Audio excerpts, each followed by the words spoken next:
Heathrow. Gateway to London.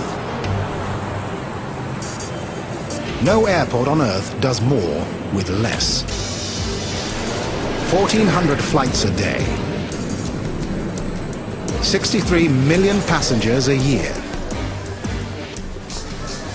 A control tower more than 55 years old. And the most daunting number of all, 2. Just 2 runways to handle almost 500,000 flights a year. The busiest international airspace in the world. Watching over this frenzy of flight are 100 pairs of eyes, the air traffic controllers. Among them, Adrian Dolan. Just got a constant flow of traffic from 6 in the morning to 11 at night. You might think that with the number of aircraft that we handle every day, how on earth do we do it? How do we get all those aeroplanes in and out of the airport? It's actually extremely regimented. With so little room to maneuver, the choreography and the timing must be perfect.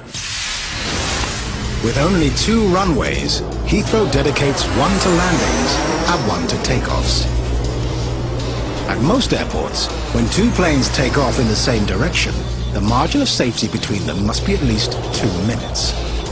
For Heathrow, 2 minutes is too long.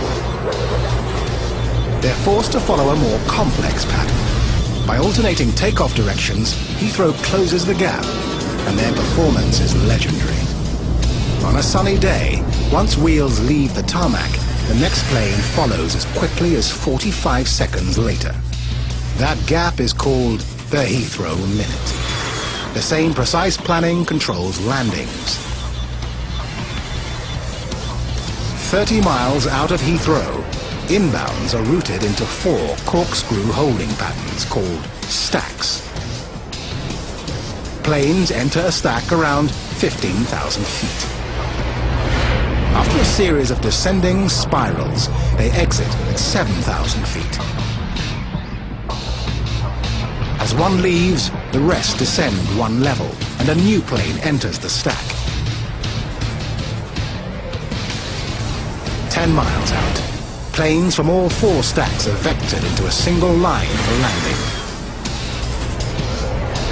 Inbounds glide past outbounds 1,000 feet apart in a synchronized dance, choreographed down to the second.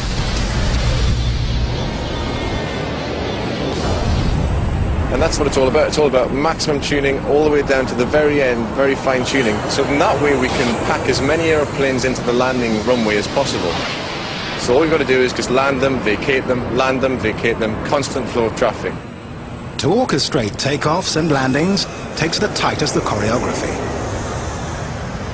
But thousands of feet above the tarmac, a dance even more complex plays out. To anyone else, these are just blips on a screen. Yet each blip means millions of dollars of machinery and hundreds of lives. If 2 blips ever touch, disaster.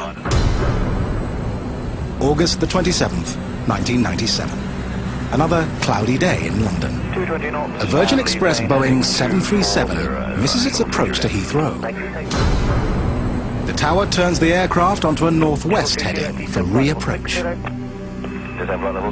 Unwittingly, on the same flight path as a British Airways 757.